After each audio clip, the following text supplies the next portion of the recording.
아멘. 모세는 이스라엘 사람이죠. 엄마 품에서 젖을 먹으면서 아브라함의 하나님, 이삭의 하나님, 야곱의 하나님 얘기를 엄마 무릎에서 들었어요. 그래서 최초의 학교는 엄마의 무릎입니다. 우리가 유치원에 보내고 초등학교 보내놓으면 애들이 잘 크는 것 같지만 그렇지 않아요. 우리의 자녀는 엄마의 무릎, 엄마의 기도로 자라는 줄 믿습니다.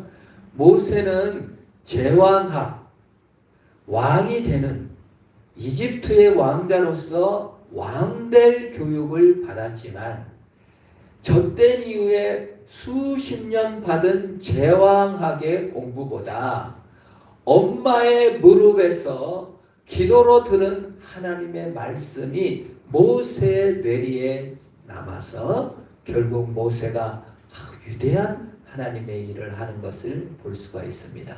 우리 엄마들의 기도가, 엄마들의 신앙 양육이 우리 자녀들의 뇌리 속에 남아 하나님 나라를 세워줄 줄 믿습니다. 세상이 아무리 상대주의적 가치를 숭상하고 성적 제일주의, 성공한 사람, 1등한 사람, 대학 잘 나온 사람, 공부 잘한 사람만 추앙하는 세상이지만 그 세상에서도 절대 진리인 하나님의 말씀대로 기도하고 양육하는 어머니의 손길이 위대한 세상을 구원하고 노예된 삶에서 새롭게 하는 역사를 만들어낼 줄 믿는 것입니다. 모세는 제왕학을 배운 사람이에요. 긍휼을 베풀 사람이 아니에요. 자신의 형제들을 돌아볼 사람이 못 되는 것입니다. 그런데 모세가 문득 이 영어 성경에 one day 어느 날 문득 자신의 형제를 돌아볼, 이스라엘을 돌아볼 마음을 갖게 됩니다. 오늘 11절이죠. 한번 보겠습니다. 같이 한번 읽어볼까요? 너무 재밌는 본문입니다. 시작! 모세가 장성한 후에 한 번은 자기 형제들에게 나가서 그들이 고되게 노동하는 것을 보더니 어떤 애굽 사람이 히브리 사람 곧 자기 형제 치는 것을 본지라. 형제라 그랬어요. 왕이 될 사람은요, 용서나 사랑이나 자비의 개념을 갖지 않습니다. 제왕학을 배운 북한의 김정은은 자기 형을, 외국에 도망친 형을 그 독극물 든 그 주사기로 찔러서 스파이를 보내가지고 죽였고, 또 자기 고모부 장성택, 자기가 북한의 실력자가 되는 1인자가 되는데 가장 공을 많이 세운 사람이 고모와 고모부입니다. 근데 전당대회 때 꾹뻑 졸았다고, 쿨쿨 잔 것도 아니고 졸았다고 바로 직결로 총살시켜버렸습니다. 이게 제왕학입니다. 왕은 권력을 위해 무슨 짓인들을 하는 겁니다. 거기에는 자비, 긍휼, 약한 자를 돌봄 이런 게 없어요. 이게 세상의 권력의 속성입니다. 이거는 현대사회도 그래요. 현대사회를 상대주의적 세상이라고 그래요. 상대주의가 뭡니까? 너만 맞냐? 나도 맞다. 근데 이 상대주의는 힘이 지배하는 세상이에요. 그래서 이 한국 사회가 가장 상대화되고 있다는 거예요. 너도 맞고 나도 맞고. 그게 뭐예요? 남는 것. 너도 맞고 나도 맞으면 뭐가 남아요? 힘이 남아요. 그래서 힘만 세면 돼요. 그 힘만 좋으면, 권력만 차지하면 뭐 명품법을 받아도 좋고, 주가를 조작해도 되고, 도둑질을 해도 되고, 거짓말을 해도 되고, 얼마나 뻔뻔스럽게 행동해도 뭐예요? 힘을 차지하고 있으면 된다가 상대주의입니다. 상대주의가 참 무서운 논리예요. 절대 진리를 믿지 않기 때문에 항상 이겨야 살아남아요. 한국 사회가 얼마나 상대주의적 사회입니까? 이겨야만 돼요. 승리해야만 돼요. 1등 해야 돼요. 그렇지 않은 자는 도태되는 거예요. 자연적으로도 그렇죠. 그 사자가 토끼의 복지를 걱정하는 사자는 한 마리도 없습니다. 그 사자는 배부르면 안 잡아먹지만 배고프면 잡아먹는 거예요. 그게 사자의 마음이에요. 그게 상대주의적 세상의 특징입니다. 한국 사람들은 이 경쟁 속에서 마음이 계속 메말라가는 거예요. 계속 노예화되는 거예요.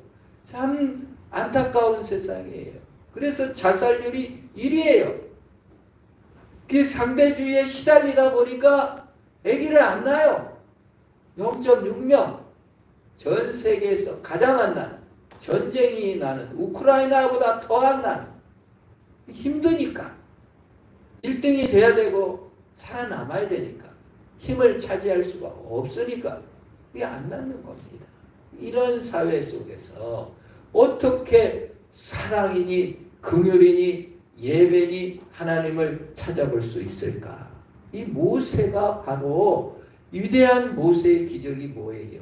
모세는 제왕학을 보는 이집트 왕자로서 기회를 따라서 조금 기다리다가 왕이 되면 되는데 굳이 연약한 이스라엘, 굳이 노예인 그 이스라엘 사람을 위해서 분을 일으켜갖고 이집트 사람을 죽이고 한 번에 쳐 죽였는지 여러 번 쳤는지는 모르지만은 자비의 마음을 품었고 진노의 마음을 품어 약한 자를 돕고자 하는 정의를 품었다 그 말입니다. 이게 기적이에요. 모세의 기적. 바로 출애굽기 2장에서 1등 시민 이집트 시민이 될 수 있고 가만히만 있으면 왕이 될 수 있는 모세가 힘없는 노예인 이스라엘 사람들을 위해서 사랑과 용기와 분노를 품은 사건이 홍해를 가른 사건보다 더 위대하다는 생각을 합니다. 오늘 교회에 나오신 성도 여러분이 세상에 성공하기 위해서 교회로 나온 것도 아니고 세상에 돈을 얻기 위해서 교회에 나온 것도 아니고 절대자 하나님의 능력 앞에 세상을 가르고 나왔다는 생각이 들어요. 홍해를 가르듯이 이 상대주의적 세상, 이 정말 돈이 전부인 세상에서 하나님 절대자를 향한 사랑과 그 용서와 그 섭리 앞에 다가온 것인 줄 믿는 것입니다. 이게 기적인 것 같아요. 가장 위대한 기적이다. 상대주의적 세상 사람들은 용서를 모르고 복수를 아는데 모세가 하나님 앞에 나온 것입니다. 이스라엘 백성들을 돌아볼 마음을 가진 것이에요. 학대받는 것은 옳지 못하다. 사람이 평등한 존재로 지음을 받았다. 지금 역사상요 노예 제도를 거부한 왕은 한 명도 없습니다. 조선시대 80%가 노예였고요. 로마도 60%가 노예 제도였다. 어떤 왕도 노예를 거부한 적은 없어요. 일본, 우리 한국을 쳐들어와서 한국 백성을 노예로 삼아 징용인으로 끌고 가서 사도 광산에 그 바다 밑으로 쳐넣어 억지로 강제로 일을 시켰고 우리 한국 여성들을 잡아다가 성노예로 착취했습니다. 지금도요 일본은 절대 가치가 없어요. 상대주의적 나라입니다. 그렇기 때문에 그냥 그거를 세계 문화유산에 등재를 해버릴 거예요. 과거를 잊어버리고 그냥 힘세면 장땡이에요. 그러니까 우리 한국 정치인 중에서도 힘센 일본에 굴복하여 숭의를 하는 것. 이게 상대주의적 가치를 따르는 사람이기 때문에 가능한 거예요. 독립운동을 누가 했습니까? 예수 믿는 사람들이 많이 했어요. 예수 믿는 사람은 뭘 믿습니까? 절대 가치. 하나님이 다스리신다. 하나님이 창조주이며 구속주의라는 걸 믿는 사람은요, 사람이 평등하다는 걸 믿는 거예요.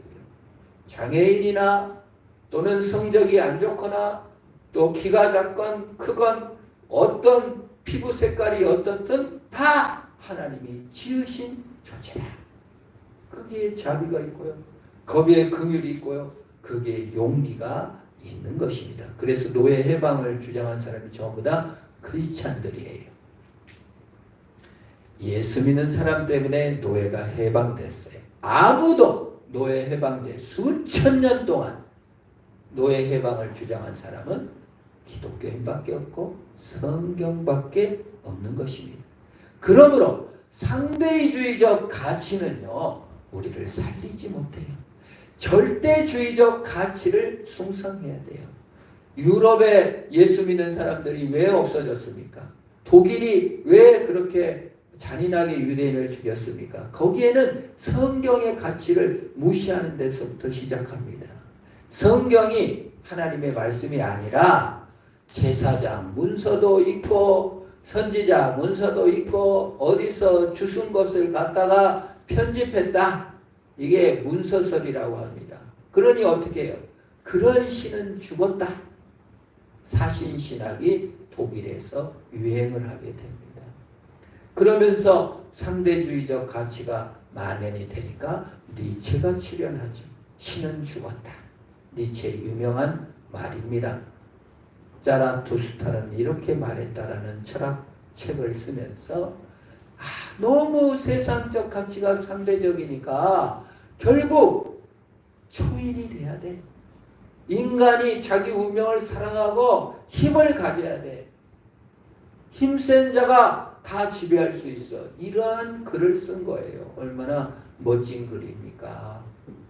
그래서 히틀러가 니체 책을 끼고 살았어요. 그래서 600만 명을 죽이면서도 양심의 가책이 없는 거예요.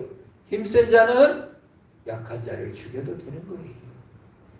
여기에 무슨 할 말이 있습니까? 사자가 토끼 잡아먹는데 사자를 혼내겠어요? 내가 우월한 인종이요? 내가 성공한가요? 내가 행위와 공로가 높으니 저 약한 자를 꾸짖고 노예로 부려먹고 함부로 비방할 수 있다. 이 말이에요. 절대 가치가 사라지니까 사람이 높아지고 사람이 높아지니 계급이 생기고 계급이 생기니까 사람을 막 학살하더라. 그 말입니다. 그래서 상대주의로는 세상을 구원할 수가 없는 거예요. 절대 가치인 하나님이 성경 말씀을 우리에게 주셨고 하나님이 인류를 사랑하사 독생자를 주셨고 하나님이 심판하러 오실 것이니 그 절대 가치를 따라 사는 것이며 그것이 자연의 질서이듯 영적 질서를 찾아 하나님께 예배하는 것이 진짜 진리다. 이것이 우리를 살리는 것이 이것이 이 세대를 구원할 힘인 줄 믿습니다.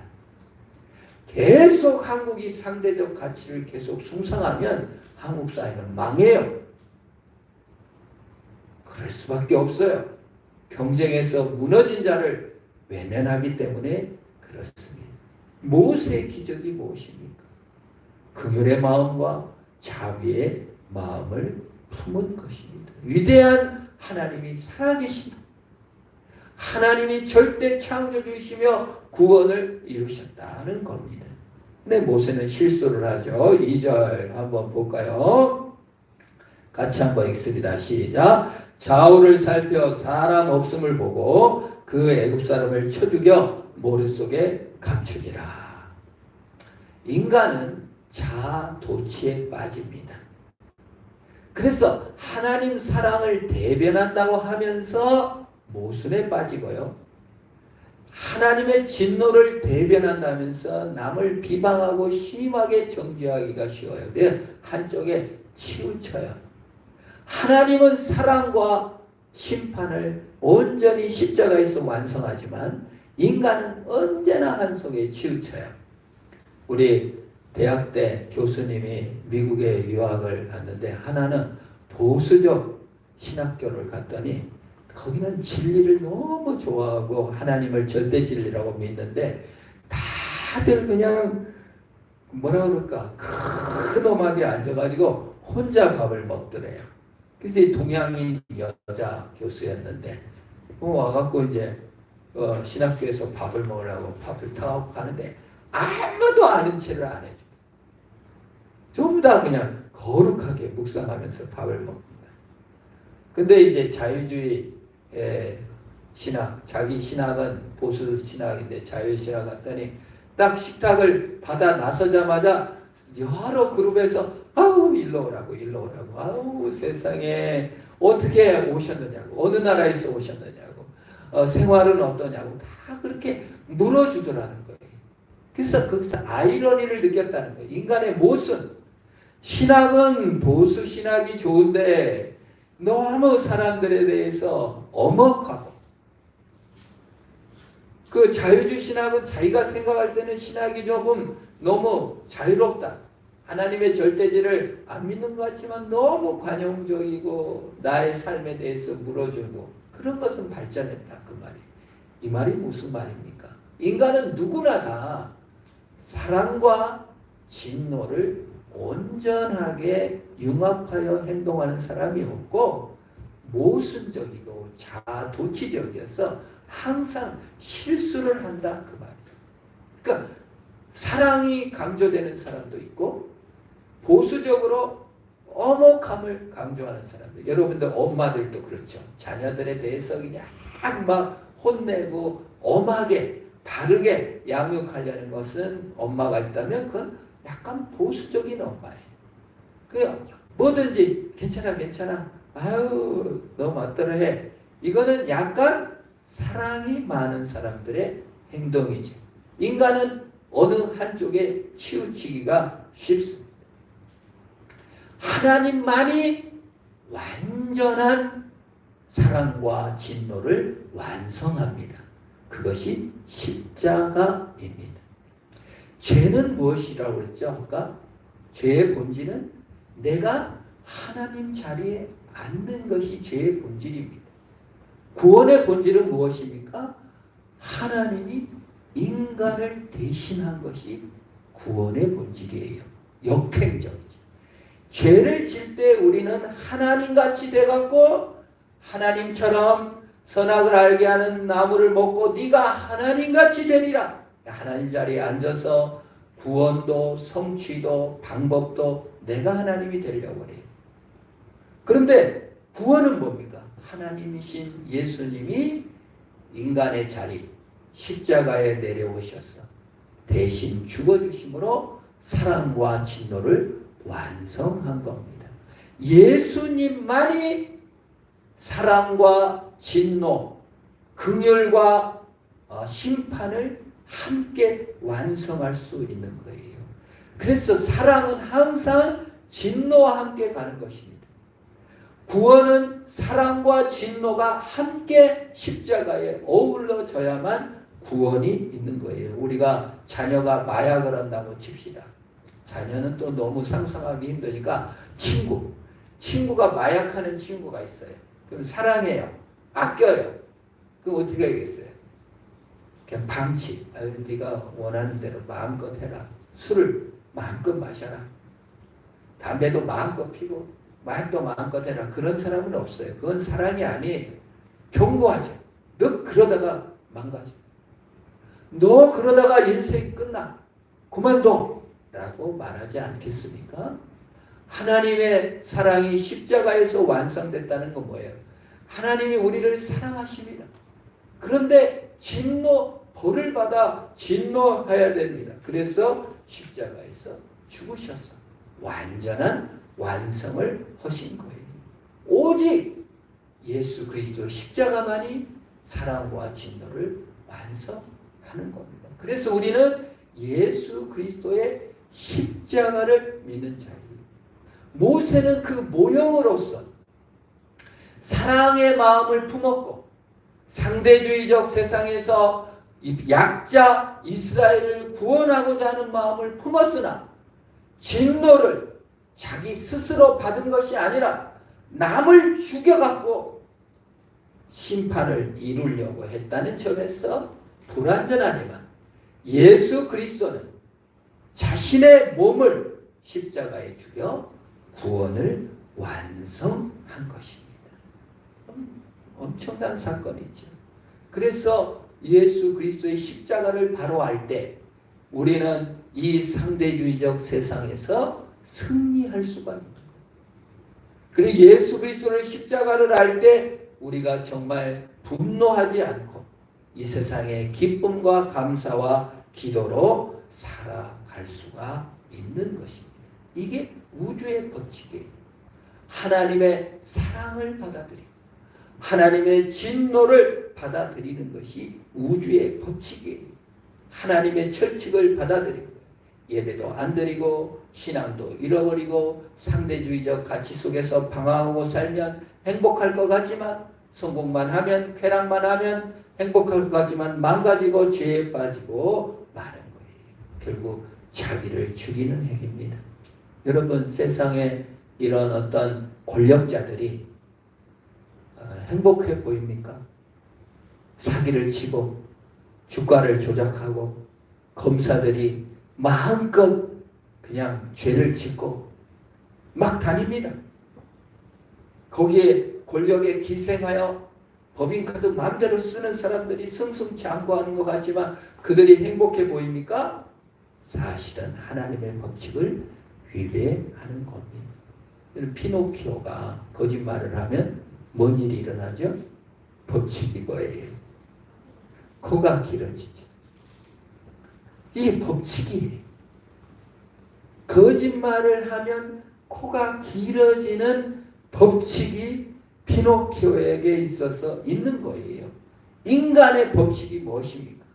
하나님의 사랑과 하나님의 진노를 알고 하나님의 법을 따라 살아가며 하나님을 사랑하고 이웃을 사랑하고 용서하며 정의를 실현해 가는 것이 인간의 법칙이에요. 하나님이 정해 놓은 거예요.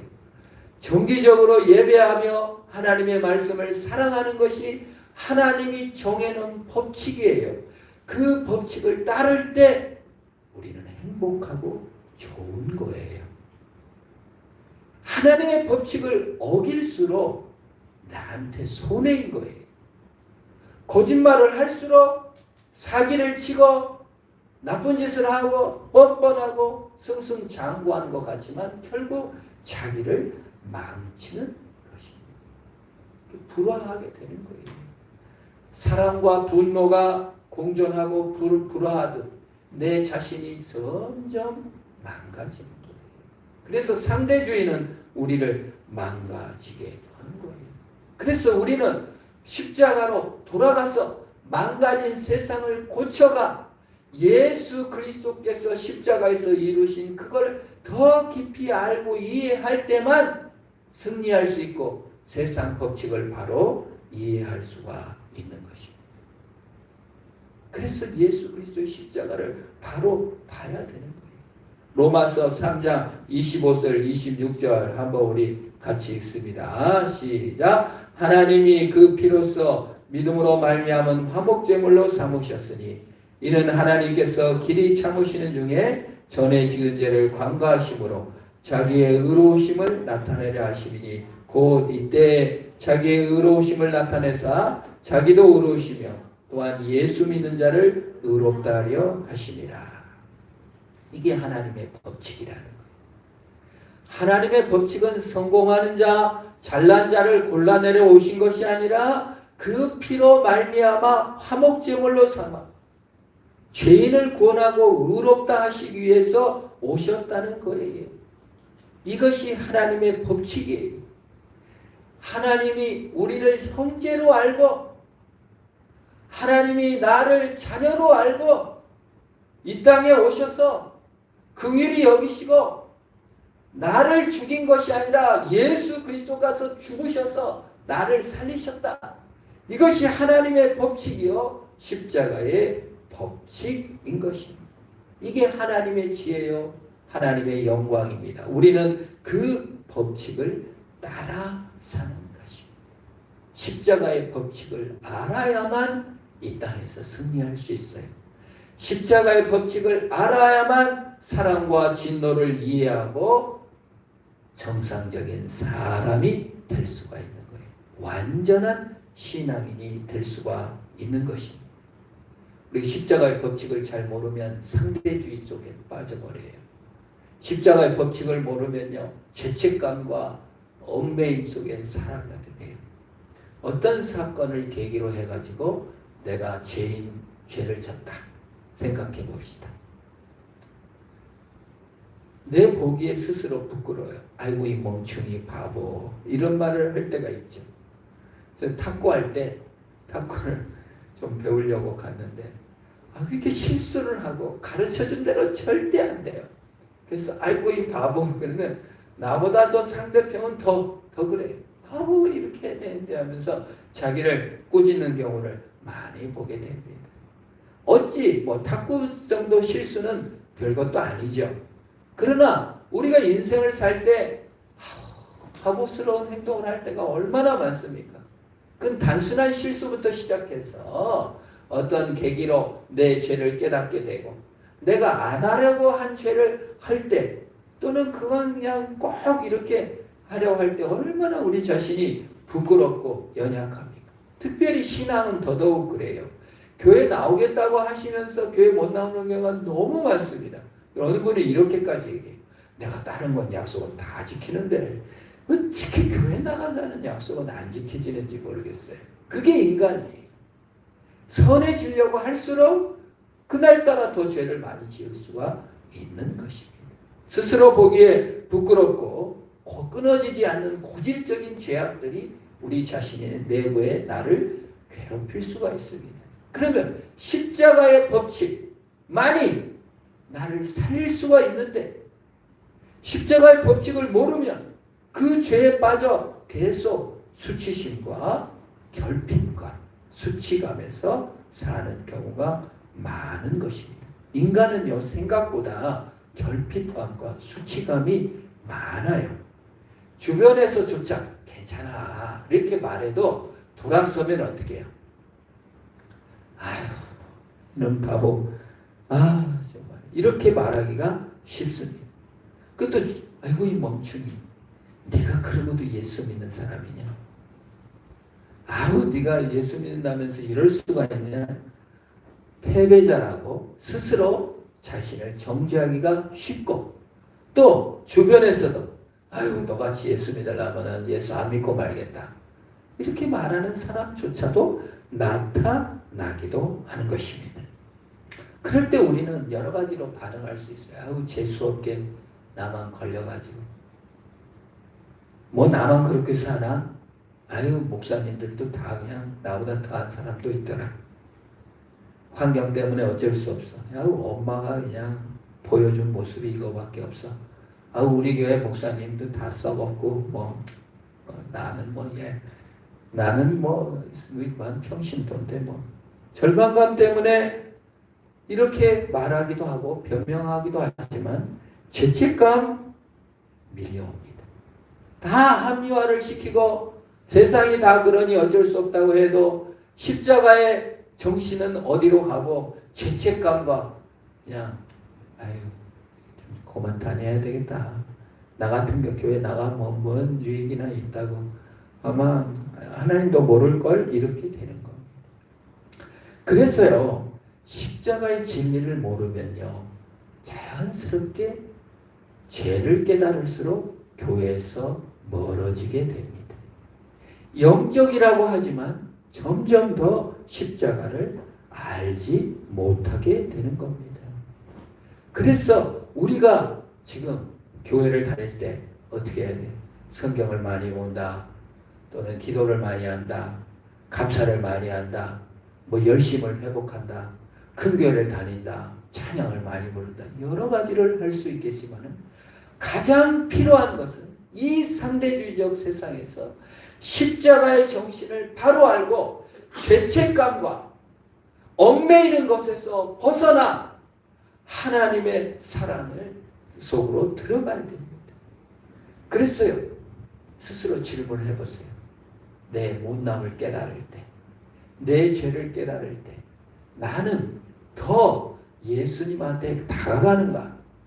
아니면 그만두려고 하는가 질문을 할 때 내가 내 못남을 깨달았을 때 나 같으면 그만둬야지 라고 생각한다면 그거는 십자가를 잊어버리고 십자가의 내용을 모르는 거예요. 십자가는 무엇입니까? 예수님이 내 수치심과 내 못남을 대신 죽은 거예요. 내 좌절, 내 죄, 내 못남을 안고 대신 죽은 거예요. 그래서 하나님이 더 이상 나를 정죄할 수가 없어요. 그게 정의예요. 한번 죄를 당했는데 또 당한다. 얼마나 억울한 일입니까? 판사한테 징역 1년 살고 왔어요. 그런데 또 불러갖고 또 1년 살라고 하면 되겠어요? 안 되죠. 군대를 2번 가라고 하면 되겠어요? 싸이가 군대를 2번 갔다. 얼마나 억울했겠어. 그 징역 형 거랑 어떻게 잘못돼가지고. 혹시 인간도 군대 2번 가면 얼마나 억울합니까? 근데 군대 제대했는데 군대 간 꿈은 꾸면 식은땀을 줄줄 흘리면서 일어난다잖아요. 있을 수 없는 일이라는 뜻이죠. 하물며 천지 만물을 지으신 하나님이 어떻게 예수 그리스도께서 십자가에서 대신 죽은 생명을 다시 또 벌하실 수가 있겠습니까? 없다 그 말이에요. 그러므로 우리는 십자가에서 이루신 일을 보고 주를 따라가는 겁니다. 십자가의 일을 모르면 늘 쫓겨요. 반듯해지려고 열심히 노력하지만 아무리 노력해도 자격 미달로 느껴집니다. 우리가 너 같은 인간은 그만둬야 돼. 부끄러운 줄 알고 물러나. 이런 마귀의 말에 속지 마시기를 축원합니다. 이 시대는요. 십자가로 돌아가야 돼요. 가장 필요한 것이 십자가의 사랑이에요. 십자가 사랑을 모르니까 상대주의적 세상에서 다 매몰돼요. 계급화돼요. 직업이 계급화되고요. 사람이 계급화돼요. 사람을 더 이상 존중하지 않아요. 사람을 더 이상 좋게 보지 않아요. 힘을 좋게 봐요. 높은 자리만 좋게 봐요. 내 사랑아 이리 오렴. 예수님이 말씀합니다. 비난이라면 내가 이미 다 당했다. 그게 십자가 사랑인 줄 믿습니다. 진노를 당하신 하나님. 그러므로 우리가 온전히 십자가 정신을 듣고 나아갈 수가 있는 것입니다. 이 세상은 상대주의적 세상입니다. 경쟁은 날로 심화됩니다. 영적 왜곡도 매우 심화되어 있어요. 영적 우월주의가 판을 칩니다. 이단들이 그렇고 우리 내면에 더 나은 존재가 되려고 합니다. 대속의 교리를 생각합시다. 주님이 나를 위하여 죽으셨습니다. 구원을 위해서 이 땅에 오신 것입니다. 우리는 다 잃어버려도 정말 모든 걸 잃어버려도 예수님이 내 자리에 와서 대신 죽어주셨다는 대속의 교리로 들어가야 됩니다.